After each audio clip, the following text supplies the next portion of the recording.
मैंने आज तक आप लोगों को बहुत सी कहानियाँ सुनाया हूँ, लेकिन आज की जो कहानी मैं आप लोगों को सुनाने जा रहा हूँ, जो उत्तर प्रदेश मेरठ से आ रही है, जहाँ पे एक पत्नी और उसके आशिक ने मिलकर अपने पति का खून करती है और उसके बाद उसके लाश को छुपाने के लिए उसकी लाश के 3 टुकड़े कर देती है और 14 दिन तक अपने आशिक के साथ में शिमला मनाली घूमती है। उसके बाद जब वो घर आती है तो पुलिस उसे गिरफ्तार करती है और पुलिस गिरफ्तार जब करती है तो जब उसकी पत्नी और उसका आशिक जो बयान देते हैं वो आप भी सुनेंगे तो आपके भी रोंगटे खड़े हो जाएंगे। कैसे कोई इतना नीचे गिर सकता है, बस अपने स्वार्थ के लिए, अपने निजी फायदे के लिए, अपना प्यार परवान चढ़ाने के लिए एक निर्दोष आदमी का हत्या कर देते हैं और उसके बाद साजिश ऐसे रचते हैं, शायद कभी किसी को कभी कुछ पता ही नहीं चलता। तो चलिए इस कहानी के बारे में, इस मर्डर के बारे में मैं कुछ खुलासे करने जा रहा हूँ। जो जानकारी मिली है, जो कहानी सुनने में आ रहा है, तो इसको कहानी को अपने वीडियो के माध्यम से मैं आप लोग को बताऊंगा। उससे पहले आप लोग से रिक्वेस्ट करता हूँ, अगर आप भी हमारे चैनल पर नए हैं तो चैनल को सब्सक्राइब, लाइक, शेयर, कमेंट करना मत भूलिए। तो नमस्ते, आदाब, सत श्री अकाल। आज की जो सच्ची घटना मैं सुनाने जा रहा हूँ, ये घटना उत्तर प्रदेश का एक जिला लगता है मेरठ, और ये खबर भी मेरठ से ही आ रही है। होता ये है कि यहाँ पे बात 2016 से शुरू होती है। यहाँ पे एक लड़का होता है जिसका नाम सौरभ रहता है। सौरभ एक लड़की को पसंद करता था जिसका नाम मुस्कान होता है। सौरभ अपने घर पे बोलता है कि मैं उस लड़की से शादी करना चाहता हूँ, लेकिन सौरभ के घर वाले नहीं मानते हैं। लेकिन सौरभ अपने घर वालों के खिलाफ जाकर मुस्कान नाम की लड़की से शादी करता है 2016 में। उसके बाद वो वहाँ से चला जाता है लंदन, जो काम करता था। पहले तो बताया रहता है उस लड़की से कि मैं मर्चेंट नेवी में रहता हूँ, लेकिन वो लंदन कोई और काम में चला जाता है। अब लड़की वहाँ पे अकेले मेरठ में रहती है किराए के रूम लेकर। फिर उसके बाद वो 2 साल में, 1 साल में इंडिया वापस आया करता था और आके 1 या 2 महीने रहा करता था। फिर उसके बाद 2019 में जब सौरभ घर आता है और कुछ महीने रुकता है, उसके बाद उसकी एक बेटी होती है, यानी मुस्कान और सौरभ की। उसके बाद इधर कोरोना आ जाता है। अब कोरोना आने के बाद 2021 में फिर सोचता है कि सौरभ, मैं फिर से कुछ कमाने के लिए बाहर चला जाऊं। फिर से वो 2021 में यहाँ से बाहर चला जाता है। लेकिन बाहर जाने के बाद इधर जो मुस्कान रहती है, उसकी पत्नी रहती है, वो अक्सर अपने घर से अपनी बच्ची को स्कूल में छोड़ने जाया करती थी, जो छोटी सी बच्ची रहती है। अब अक्सर वो अकेले घर में रहा करती थी, तभी उसकी मुलाकात एक लड़के से होती है जिसका नाम साहिल शुक्ला होता है। साहिल शुक्ला एक अंधविश्वासी आदमी रहता है, एक लड़का रहता है जो अंधविश्वास चीज़ों पे विश्वास करता था। जब उससे मुलाकात होती है तो अक्सर मुस्कान उससे बातें करती थी और धीरे धीरे इन लोगों में नज़दीकियाँ बढ़ जाती है। और नज़दीकियाँ बढ़ने के बाद एक दिन ऐसा आता है कि मुस्कान साहिल शुक्ला को अपने घर पे बुला लेती है और बुलाने के बाद वहीं पे वो लोग ड्रिंक कर रहे होते हैं। तभी जो मालिक रहता है वो मालिक देख लेता है और देखने के बाद वो कुछ नहीं बोलता है। लेकिन जब उसी टाइम 2021 में किसी कारणवश सौरभ लंदन से वापस इंडिया मेरठ आ जाता है, उत्तर प्रदेश, तो मकान मालिक जो रहता है वो बताता है कि तुम्हारी पत्नी एक लड़के को बार बार अपने घर बुलाती है और उसके साथ में एक दिन मैं देखा कि ड्रिंक कर रही थी, मुझे शायद कुछ गलत लग रहा है। अब इतना बात सुनना होता है कि सौरभ गुस्सा हो जाता है और अपनी पत्नी मुस्कान का मोबाइल ले लेता है और उसको चेक करने लगता है, मैसेजेस सारे। उसके बाद उन लोगों में झगड़ा होता है और झगड़ा इतना बढ़ जाता है। झगड़ा बढ़ने के बाद वो बोलता है कि मैं तुमको डाइवोर्स दे दूंगा और तुम मेरे से आज़ाद हो जाना। अब झगड़ा होने के बाद कुछ दिन तक ये लोग बात नहीं करते हैं। फिर गुस्से में सौरभ फिर से लंदन चला जाता है, यानी कि 2023 में फिर से सौरभ छोड़कर यूपी चला जाता है। जब वो लड़की पैदा हो जाती है तो इसके घर वाले का जो गुस्सा रहता है वो कम हो जाता है। वो अक्सर सौरभ से बातें किया करते थे और इसके घर पे आया जाया नहीं करते थे। लेकिन जब 2023 में सौरभ फिर से विदेश चला जाता है, तब इधर मुस्कान जो उससे झगड़ा की रहती है, अब इसको और आज़ादी मिल जाती है। सौरभ ये सोचता है कि शायद ये उसको छोड़ देगी क्योंकि मैं झगड़ा किया हूँ और इसको छोड़ने के लिए बोला हूँ, या तुम उसको छोड़ दो, मैं तुमको रखने के लिए तैयार भी हूँ। जो सौरभ 29 साल का रहता है, बहुत मनाता है लेकिन मुस्कान नहीं मानती है। फिर जब उधर चला जाता है तो इसको और छूट मिल जाती है। अब इसके बाद ये उसके साथ में घूमने लगती है, उसके घर भी जाने लगती है, यानी कि साहिल शुक्ला से ये हर दिन बात करती थी। उधर साहिल शुक्ला जो रहता है वो एक स्नैपचैट बनाया रहता है, स्नैपचैट पे एक आईडी बनाया रहता है और अक्सर वो स्नैपचैट पे अपनी माँ से बात किया करता था। अब आप लोग सोच सकते हैं, जो साहिल शुक्ला था उसकी माँ को गुजरे कई साल हो गए रहते हैं, लेकिन वो अंधविश्वासी आदमी था। स्नैपचैट पे एक आईडी बनाकर उस आईडी से अपनी माँ से बात करता था और खुद ही मैसेज करता था। जब ये बात मुस्कान को पता चली तो मुस्कान अपने भाई के नंबर से एक सिम निकालती है और एक स्नैपचैट आईडी बनाती है। अब उसकी माँ बनकर ये उससे बात करने लगती है और अपने ही बारे में साहिल शुक्ला से कहती है कि बेटा, मुस्कान बहुत अच्छी लड़की है, तुम उसको छोड़ना नहीं, तुम उसको हमेशा ख्याल रखना। अब साहिल शुक्ला जो रहता है वो पहले से ही मुस्कान को पसंद करता है, ऊपर से वो अंधविश्वासी था, अपनी माँ से बात करता था स्नैपचैट में। अब उसके बाद जब सामने से इसको ये मैसेज आने लगा तो सोचने लगा कि मैं भी मुस्कान को पसंद करता हूँ और मेरी माँ भी मुस्कान को पसंद करती है, तब क्यों नहीं मैं मुस्कान से ही शादी कर लूँगा और उसको अपनी पत्नी बना लूँगा और ज़िंदगी भर उसको अपने साथ रखूँगा। अब ये सब होते गया। अब बाद में एक दिन ऐसा आया जब साहिल शुक्ला बोला कि देखो, मैं तुमको हमेशा के लिए पाना चाहता हूँ, तुम्हारे साथ में मैं रहना चाहता हूँ। तब मुस्कान भी बोली मैं भी तुम्हारे साथ में रहना चाहती हूँ, लेकिन उसके लिए साहिल बोला कि तुमको कुछ करना होगा, मैं जो बोलूँगा। तब मुस्कान बोलती है कि क्या करना पड़ेगा बताओ। तब वो बताता है कि देखो, तुमको सौरभ का वध करना पड़ेगा। कुछ टाइम के लिए मुस्कान तो सोच में पड़ जाती है कि ये तो मेरे पति का खून करने के लिए बोल रहा है, लेकिन बाद में वो मुस्कान मान जाती है और मानने के बाद अब साहिल शुक्ला और मुस्कान जो सौरभ की पत्नी होती है, ये आए दिन कुछ ना कुछ आइडिया निकाल रहे होते हैं, कैसे सौरभ शुक्ला को मारा जाए और उसके लाश को दफनाया जाए या कुछ ऐसा किया जाए जिससे किसी को कभी कुछ पता ही नहीं चले। अब वो लोग गूगल सर्च करते हैं, अपने दोस्त से भी पूछते हैं। अब एक दिन ये लोग अपने दोस्त से ये पूछते हैं, बताओ किसी को अगर हम लोग किसी लाश को गाड़ना हो तो कैसे गाड़ेंगे, किसी को पता नहीं चलेगा। दोस्त बोलते हैं कि क्या तुम लोग पागल हो गए हो। उसके बाद ये लोग इस टॉपिक को बदल देते हैं कि उनको शायद शक हो जाएगा। उसके बाद एक दिन साहिल शुक्ला जो प्रेमिका रहती है मुस्कान, उससे बोलता है कि तुम जाओ और 2 बड़े बड़े चाकू लेके आओ, अगर हम लोग कभी कुछ किए भी तो उसी चाकू से उसका कत्ल करेंगे। अब मुस्कान जो रहती है वो जाती है और 800 रुपए में 2 बड़े बड़े चाकू लेके आती है। लेकिन जब दुकानदार पूछता है कि ये किस लिए लेके जा रही हो, तब वो मुस्कान बताती है भोलेपन में कि मैं मुर्गा काटने के लिए लेके जा रही हूँ। अब चाकू पहले से वो ला के रखी रहती हैं। फिर बाद में इन लोग का एक ख्याल आता है कि इधर उधर कुछ करने से अच्छा है हम लोग एक ड्रम लेके आते हैं और जब तुम्हारा पति सौरभ आएगा तो उसका कत्ल करके इस ड्रम में डाल देंगे और ऊपर से कुछ सीमेंट की बोरियां पानी मिला देंगे, जिससे उसकी लाश उसी में जम जाएगी और कभी किसी को कुछ पता ही नहीं चलेगा। अब ये सब पहले से प्लानिंग करके ये लोग तय रखे रहते हैं। तभी एक दिन फोन आता है सौरभ को अपनी पत्नी को और सौरभ बताता है कि तुम्हारा जो बर्थडे है 25 फरवरी 2025 को है, मैं 24 फरवरी 2025 को घर पे आ रहा हूँ। अब इतना बात मुस्कान जो सुनती है वो खुशी के मारे झूम उठती है, लेकिन वो खुशी उसकी दिखावे की होती है। तो मुस्कान तो बहुत खुश होती है, लेकिन अंदर से वो जो चाहती थी उसका काम पूरे होने वाला रहता है। अब वो तुरंत साहिल शुक्ला को फोन करती है और उसको बताती है कि मेरा पति सौरभ शुक्ला 24 तारीख को आ रहा है, अब बताओ आगे क्या करना है।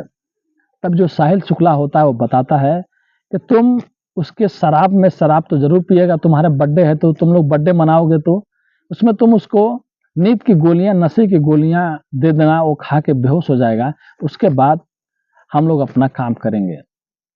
अब ये प्लानिंग सुनने के बाद मुस्कान भी एकदम सचेत हो जाती है और अपना प्लानिंग के अनुसार नशे का जो गोली होता है वो दारू में मिला के रखती है, शराब में।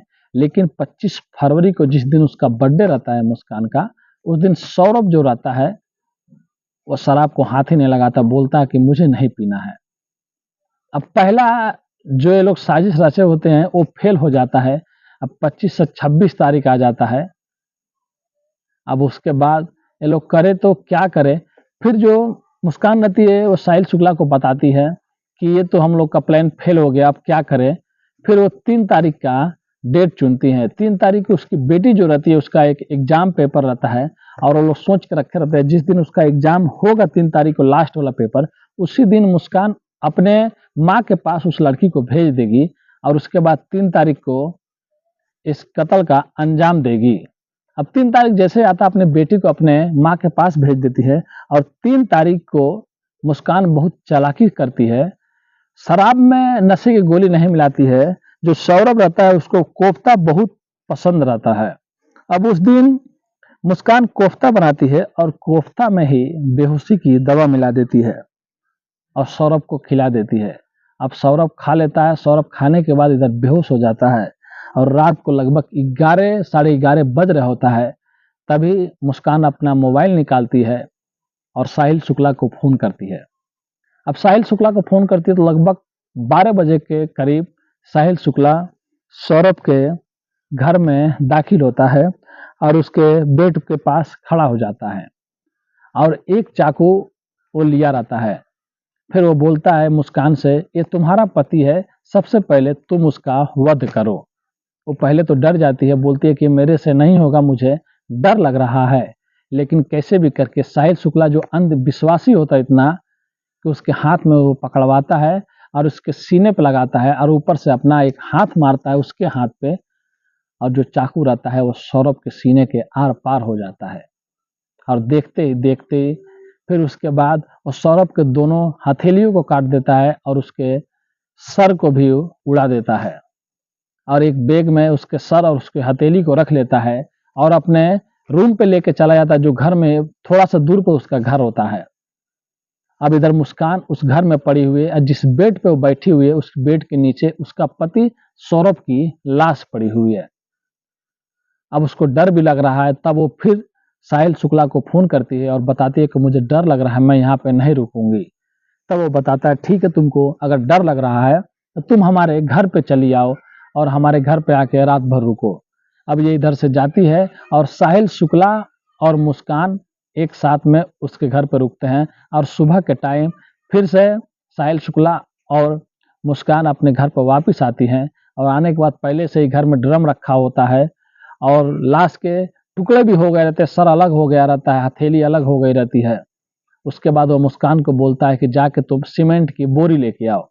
एक सीमेंट की बोरी जब मुस्कान लेके आती है और जब उसमें वो लोग पानी मिला के ड्रम में डालते हैं तब बोलता है कि और जाके कुछ लेके आओ। फिर मुस्कान जाती है और सीमेंट की बोरियां लाती है और पानी मिला के घोला बनाकर ये लोग उस ड्रम में डाल देते हैं और उसी में सौरभ के लाश के टुकड़े भी डाल देते हैं और ऊपर से ढकपक बंद कर देते हैं।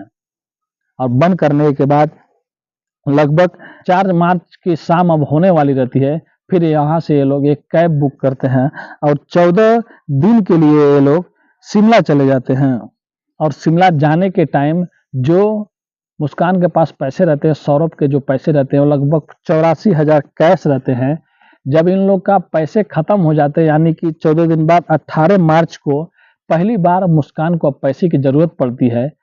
तब उसको समझ में नहीं आ रहा होता है कि मैं पैसे कैसे निकालूं सौरभ के अकाउंट से।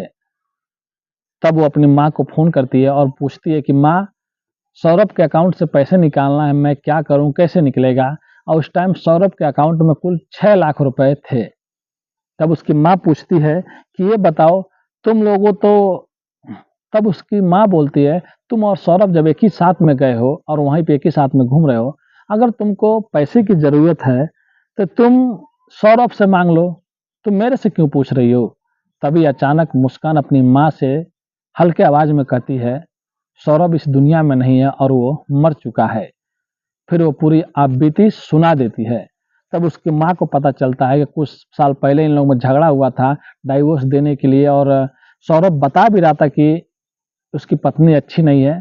तुरंत सौरभ के माता पिता पुलिस स्टेशन जाते हैं। पुलिस स्टेशन जाने के बाद वहाँ पे पूरी कहानी सुनाते हैं कि हमारा दामाद जो है सौरभ बहुत अच्छा था और हमारी बेटी ने उसके साथ में कुछ ना कुछ तो गलत किया है, और क्या किया है, कहाँ पे उसको लाश को क्या किया मालूम नहीं। अब वो आएगी तो पता चलेगा। अब पुलिस इधर एफआईआर लिख लेती है उनके कहने पे, और तुरंत ये तो इत्तेफाक से 18 मार्च की शाम को मुस्कान और साहिल शुक्ला भी, पैसे खत्म हो गए रहते, वो लोग भी घर पे आ जाते हैं। और जैसे घर पे आते हैं वैसे ही पुलिस उन लोग को पकड़ लेती है, और पकड़ने के बाद उनसे जब पूछताछ होता है तो मुस्कान अपना जुर्म कबूल कर लेती है, और ये जो साहिल शुक्ला रहता है ये भी अपना जुर्म कबूल कर लेता है। अब दोनों जुर्म कबूल कर लेते हैं। उसके बाद साहिल शुक्ला से पूछा जाता है, ये बताओ तुम क्यों उसके पति को मारने के लिए या मरवाना चाहते थे या मारे? तब साहिल शुक्ला बताता है कि मैं मुस्कान को पसंद करता था और मेरी माँ भी मुस्कान को पसंद करती थी, इसीलिए मैं सोचता था कि मैं मुस्कान से शादी कर लूँगा और सौरभ की ज़िंदगी से हमेशा के लिए उसको हटा दूँगा। अगर सौरभ से वो तलाक लेती तो मेरा घर बाजू में है, सौरभ कुछ ना कुछ परेशान करता है, इसके लिए मैं उसे मार दिया या मरवाना चाहता था। अब पुलिस फिर बाद में उससे लड़की से भी, जो मुस्कान थी उससे भी पूछा कि तुम ये बताओ, अगर तुम साहिल शुक्ला से शादी करना चाहती थी या उसके साथ में रहना चाहती थी तो तुम तो अपने पति को डाइवोर्स भी दे सकती थी। जो सौरभ था वो तुमको तो तलाक देने के लिए भी तैयार था, डाइवोर्स देने के लिए भी तैयार था, तो तुम उसको डाइवोर्स दे देती है, फिर उसके बाद तुम साहिल शुक्ला से शादी कर लेती। लेकिन उसके बाद जो मुस्कान जो बात बोली वो पुलिस वाले भी सुन के दंग रह गए। मुस्कान बोली, मैं कभी भी साहिल शुक्ला से शादी नहीं करती, बस वो मुझे अच्छा लगता था, उसके साथ में रहना अच्छा लगता था और मुझे जो चाहिए था वो उससे मिलता था, लेकिन मैं कभी भी उससे शादी नहीं करती। तो आप लोग सोच सकते हैं, जो लड़का साहिल शुक्ला जो इसको उस्काया, जो इसके पति को मरवाया, वो ये सोचता था कि मुस्कान उसको पसंद करती है, और इधर जो मुस्कान थी वो उससे कभी शादी ही नहीं करती। तो ये लोग एक आदमी का, जो भला आदमी था सौरभ, उसका इन्होंने जान ले ली, और उसके बाद अब इनके साथ में जिंदगी भर ये लोग जेल में रहेंगे। लेकिन अगर इन लोग का पकड़े नहीं जाते, अब बाद में अगर साहिल शुक्ला मुस्कान से बोलता कि तुम मेरे साथ में शादी कर लो, मेरे साथ में रहो, अगर पुलिस नहीं पकड़ी होती, इन लोग का भंडा नहीं फूटा होता, तो शायद अगला बारी मुस्कान की होती। क्योंकि जो आदमी उसके पति को मरवा सकता है शादी करने के लिए, अगर बाद में मुस्कान पलट जाती कि मैं तुमसे शादी नहीं करूंगी, तुम ऐसे हो या वैसे हो, तो शायद फिर से एक नया क्राइम होता। लेकिन नया क्राइम होने से पहले पुलिस ने ही इन दोनों को पकड़ लिया, तो अब इन लोग दोनों हमेशा जेल में रहेंगे। कैसे एक पत्नी ने एक बेटी के सर से पिता का साया छीन लिया, और इधर कानून ने उसको उम्र भर के लिए अपने साथ में लेकर चली गई। तो ये थी कहानी मेरठ की और साहिल शुक्ला की। जो साहिल शुक्ला था उसके और भी बारे में पता चला कि उसके रूम में जिधर वो रहता था वो अलग अलग चित्र टाइप का था, वो एक अलग टाइप का ही आदमी था। उसके बारे में जो और भी बातें हैं, जो कहानी है, मैं अगले पार्ट में आप लोग को जरूर बताऊंगा। तो ये थी आज की कहानी। आप लोग सोच सकते हैं कैसी एक पत्नी कितना नीचे गिर सकती है। वो चाहती तो उससे दूर हो सकती थी, उसको डाइवोर्स दे सकती थी, लेकिन उसको अपने रास्ते से हटाने के लिए कितनी बड़ी साजिश रची। उसके बाद 14 दिन तक उसी की लाश छुपाकर जाके शिमला मनाली घूम कर भी आई, लेकिन शायद जिंदगी में अब कभी वो बाहर निकल नहीं पाएगी। सरकार से यही गुजारिश है, और उसके ऊपर कड़ी से कड़ी कार्रवाई हो, और जो साहिल शुक्ला जो उसका साथ दिया है, और जो लोग भी इनके साथ में है और जिन्होंने भी इनका साथ दिया है, सब लोगों के ऊपर बड़ी कड़ी से कड़ी कार्रवाई हो। हमारा मकसद किसी का भी दिल दुखाना नहीं है, किसी को भी ठेस पहुंचाना नहीं है, बस इस कहानियों के माध्यम से सबको सचेत करना है और सबको आगाह करना है। मिलते हैं नेक्स्ट वीडियो में फिर से कुछ अच्छी कहानियों के साथ। अभी के लिए अलविदा लेते हैं। धन्यवाद।